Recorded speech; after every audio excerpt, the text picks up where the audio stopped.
Kakasign lang ulit ni Seth Curry sa Warriors kahapon ay agad na naglaro kalaban ng grupo ng dating kampyon na OKC Thunder.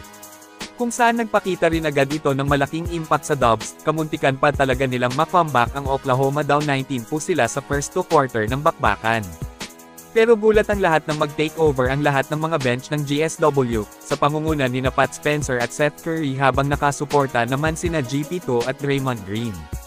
Wala pang DeAnthony Melton, Stephen Curry at Al Horford, at iniwan din sila ni Jimmy Butler dahil sa knee soreness hindi na nakapaglaro sa buong second half si Jimmy.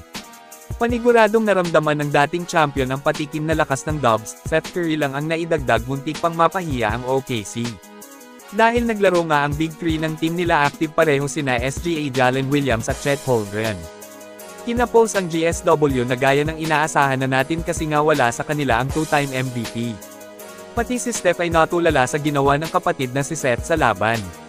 Makikita sa mga mata ng greatest shooter ang pagka-excite makasama maglaro ang nakababatang kapatid. Totoong tirador talaga si Seth, ayaw magmintis ng tira, nagtala po siya ng 14 points, 2 rebounds at 2 assists on shooting 6 of 7. Mukhang biglang lumakas ang mga bench ng Warriors pagdating ni Seth Curry. Ano pa kaya kung may DeAnthony Melton na at ang pinaka-inaabangan ng marami ang paglalaro pareho ni Steph at Seth Curry. Paniguradong uulan ng threes mga kaibigan.